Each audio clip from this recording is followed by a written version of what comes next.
Chapter 2. Exploits and Stories. According to Maroon legend, Nanny was a leader of a sect of Maroons at the beginning of the 18th century, and was extremely important in the fierce fighting with the British during the First Maroon War, which dragged on from 1728 to 1739.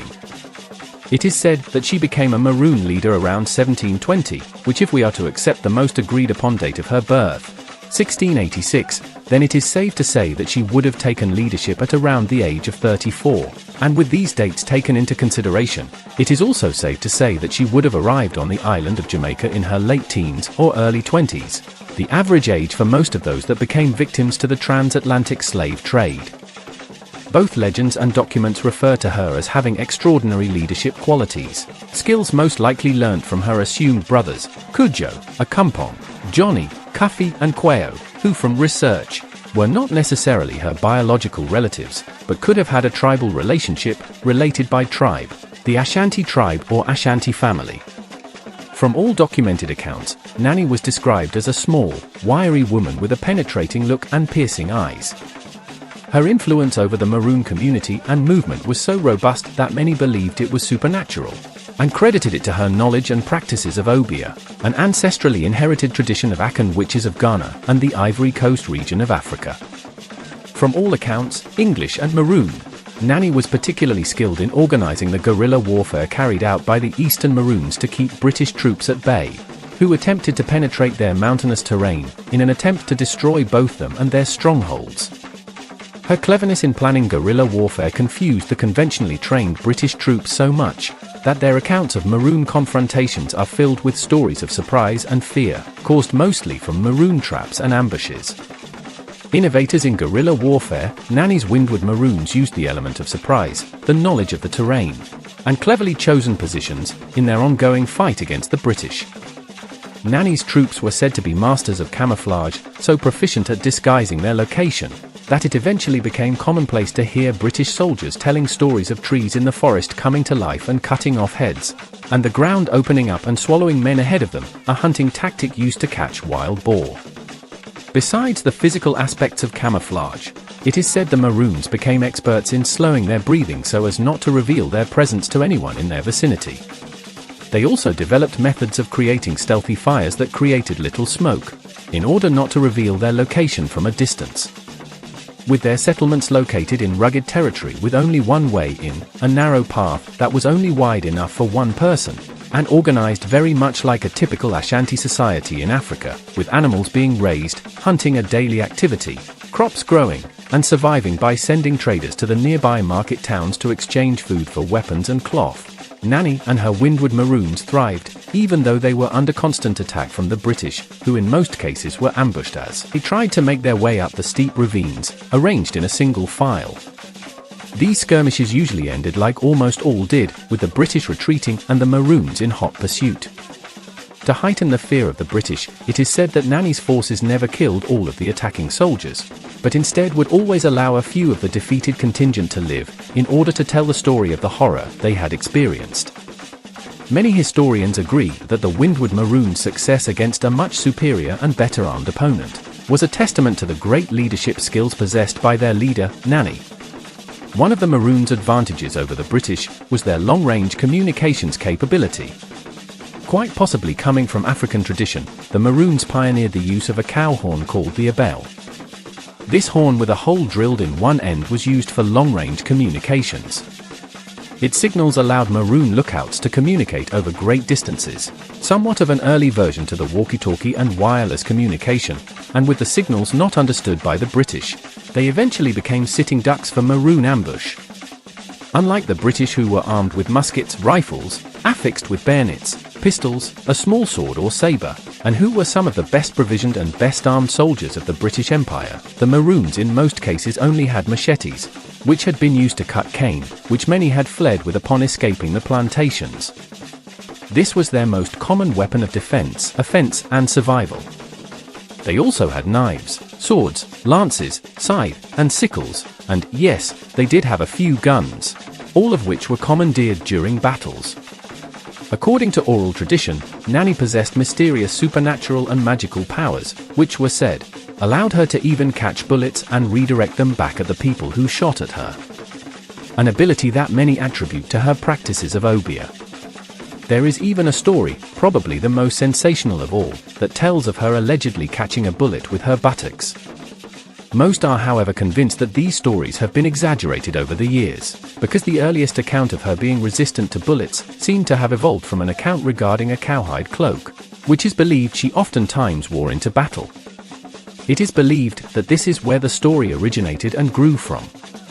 In defense of this claim, it has to be understood that muskets weren't all that effective over long distances. They only had a range of just over 300 yards, compared to, let's say, an M16 rifle, which soldiers would be equipped with today, which has a range of over 3,000 yards, so Nanny's cowhide cloak may be been just thick enough to resist the small muzzle-loading weapons, firing round lead balls or buck and ball ammunition from a distance. And the story about the bullet and buttocks, let's just leave that one in the annals of folklore. Another story tells of her being cornered by what seemed like an entire battalion of English soldiers, from whom she not only managed to escape capture amidst all the gunfire and chaos, but left a bloody trail in her wake after it was said she wielded her machete like a hurricane. In addition to warfare and survival, religion was also an integral part of Maroon life. Kung Fu, developed from a mix of West and Central African religious practices, was the Maroons' primary religion in Jamaica. They worshipped a god they called Nyankampong or Yankipon. They believed, and still do today, that the spirits of their ancestors were all around them and could be called upon for guidance and protection at any time. In addition to such beliefs, they also had junctures when they would stage special ceremonies and feasts to honor their fallen comrades and ancestors. In the early 18th century, under the leadership of Nanny, the Windward Maroons were extremely active, fighting a prolonged guerrilla war against British authorities in what eventually became known as the First Maroon War, 1728 to 1740. It was during this interim that the name Nanny allegedly became synonymous with freedom fighting. According to accounts, she and her brothers became not only folk heroes among the Maroons and slaves, but were more like symbols of hope for the enslaved. Historical data shows that her most famous brother, Cujo, went on to lead several slave rebellions in Jamaica with the aid of her other brothers, and by 1720, Nanny and Queo, it is said, settled in and controlled an area in the Blue Mountains, which they named Nanny Town, prior to the Treaty of March 1, 1739, which had brought the hostilities to an end and provided state-sanctioned freedom for the Maroons, alongside a 500-acre land grant to the runaway slaves, the Maroons, now aligned to the British cause. Nanny Town was strategically located, overlooking Stony River, via a ridge estimated to be about 900 feet, which made a surprise attack by the British virtually impossible. The Maroons at Nanny Town were, however, always on the lookout for such attacks, plus their designated warriors were always on call, summoned instantly by the sound of the abeng, the cow horn, which was, and still is to this day, blown by the Maroons to produce a variety of sounds for various reasons. Prior to the 1739 treaty, the Maroons, and specifically Nanny Town, remained under constant British attack, and although they managed to capture Nanny Town on more than one occasion, in the wake of numerous guerrilla attacks that followed each capture, they simply could not hold on to it, eventually retreating after each brief victory. In addition to using the terrain to their advantage, the Maroons also used decoys to trick the British into ambushes. One such tactic was to send a few Maroons out as bait, running out into view of the British and then retreating as if scared or caught by surprise, in the direction of fellow Maroons, camouflaged and ready to attack. Other methods of Maroon warfare included disguised paths and false routes that led to quicksand and booby traps. After falling for these tricks and into these ambushes countless times, records show that the British retaliated with force, doubling their efforts, while activating one of their proven, battle-tested warriors, Captain Stoddart. According to planter Brian Edwards, a Jamaican planter and politician who published a well-respected history of the West Indies in 1793, and wrote his narrative of one such incident, half a century later, stated that in 1734, Captain Stoddart found the huts in which the Negroes were asleep, and fired upon them so briskly, that many were slain in their habitations. This incident at the time was celebrated as a major victory for the British and the move that finally got rid of Nanny and her cohorts. But since then, evidence has surfaced that rebuts the historical claim, outrightly contradicting the Brits' incident report. because according to the new claim, the number of Windward Maroons actually killed by Stoddart in his attack on Nanny Town was actually in the single digits. The Maroons had already started relocating. According to many accounts, between 1728 and 1734, during the First Maroon War, Nanny Town and other Maroon settlements were attacked repeatedly by British colonial forces, hell-bent on putting a stop to the frequent raids of plantations, and fueled even more by the then present-day view that the Maroons were in the way of progress, preventing settlement of the island's interior. Bombarded by constant attacks, it is said that by 1733, many Maroons of Nanny Town were already on a trek across the island to unite with the Leeward Maroons. So when Captain Stoddart attacked Nanny Town, he had attacked the remnants, most had already made their exit. From all historical data, Nanny Town was officially abandoned shortly thereafter, and the Windward Maroons under the command of Nanny moved to New Nanny Town or Moore Town, which was founded in 1740 after the peace treaty was signed between the British colonial authorities and the Windward Maroons. This treaty allotted the Moore Town Maroons 1,000 acres of land, of which they only received 500. From the 1655 arrival of the British, right up until the signing of peace treaties in 1739 and 1740, the Maroons, escaped slaves of Jamaica, led most of the slave rebellions on the island, helping to free thousands of slaves in the process. They raided and damaged lands and buildings held by plantation owners, and waged a long and bloody prolonged war against English subjugation and enslavement. A lot has been said about Nanny and the Maroons at large, but one thing that cannot be denied, regardless what one believes about her, she was held in the highest esteem by her Maroon partisans. Except for oral traditions, the information surrounding Nanny remains vague, because with only 4 to 5 known legitimate historical mentions of her, in what could be considered somewhat derogatory terms, we have little else to go on except stringing the pieces of history together, in order to get a better understanding of who she really was. After the British government negotiated peace treaties with Cudjoe for the Leeward Maroons and Quayo for the Windward Maroons in 1739, it is said that a land patent was granted shortly thereafter to Nanny and her followers, in the parish of Portland, on terms similar to those agreed upon with Cudjoe and Quayo. Some scholars believe that, like the majority of the Maroons, Nanny was of Ashanti origin, an easy assessment to agree with, but the waters get blurry when some suggest that she was indeed the spiritual leader of the Maroons and their military strategist, but she herself did not take part in the actual fighting, even though evidence, written and oral, proves otherwise. The oral reports and traditions, from both the Maroons and English officers who confronted her, all make mention of her fantastic powers and military exploits. Some say she was even more rebellious, determined, ferocious and pugnacious than her brothers, willing to fight to the death or retreat of her adversaries, but in the end, had to agree to disagree with them, after they decided to sign peace treaties with the English. Note, the treaty that Cudjoe signed did not apply to the Maroon community at large, as the Windward Maroons, under different leadership, were not involved in the process of negotiations that led to Cudjoe's treaty. With the distance between the two taken into consideration, probably weeks by foot, it's quite possible that were they not even aware of such a development. So unlike their brothers in arms, the Leeward Maroons, the Windward Maroons maintained their defense in preparation for an attack, which never came. What came instead, a few months later, was a treaty. It is believed that the English had to make 5 or more attempts to get them to sign the treaty, due to the high level of resistance in the Windward Maroons camp. However, after all the presumed infighting, Quayo, the obvious top Windward Maroon leader, added his signature to the peace treaty, December 23, 1739.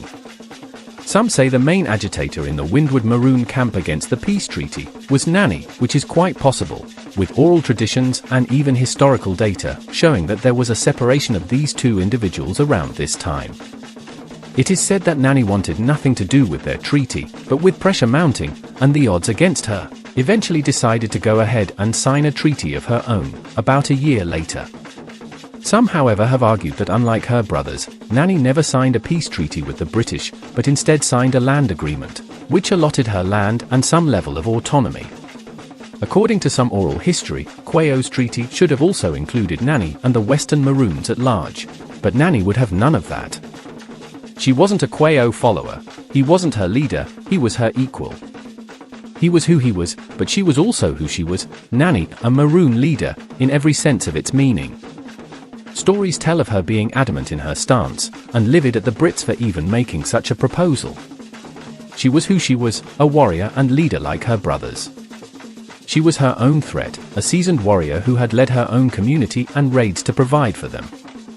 The English knew her as a leader and feared her equally or even more than her brothers, so why should she not make her own deal and get her own territory? Who knows, maybe Nanny was one of the earliest forerunners in the bid for equal rights for women, because this, it is said, was the stance that led to the English having to sign a separate treaty or land agreement with her own benefits and autonomy. Some have even argued on her behalf that the fact, or even the very argument of a separate treaty being signed with Nanny, after the one with Queo, proves her reluctance towards the peace initiative. An argument that may indeed carry some weight, and may very well have been so, but the fact or even the notion of her also eventually signing some type of treaty or agreement with the British, in my opinion, carries way more weight than her so-believed reluctance toward signing a treaty in the first place. Below are copies of both treaties signed by Cudjoe and Queo. Treaties that were basically the same, with just a few variations in terms of what was expected of them, the Maroons, and what they were now entitled to under the agreement. When compared to each other, Cudjoe's deal was the more favorable of the two, coming with more land and autonomy. Nanny's, although not found, would have almost certainly come with similar clauses and expectations, who knows? Since we have no copy of it, it may have even come with less benefits than Queo's. Some scholars, and Nanny sympathizers, have argued that if Nanny had indeed signed a treaty or agreement, we would have a copy or some evidence of it, just like we have of Cudjoe and Queo's. But if that is the argument going to be used to say she didn't sign a treaty or agreement, we need to be reminded that to begin with, we have very little documentation of her or her exploits. And we've held on to many of those stories as if they were fragile infants, not to mention making her a national hero.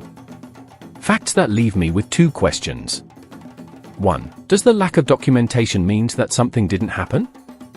2. If we are going to dispute the argument that she, like her brothers, did sign a treaty simply because we have no trace of it, then why do we even believe that Nanny existed, when we have documentation going all the way back to Spanish Maroon leaders being mentioned by name, and hardly any real documentation on Nanny? So did she even exist, or was she just a myth, invented by some of our bewildered ancestors who wanted to tell a glorious story about a warrior queen that never existed?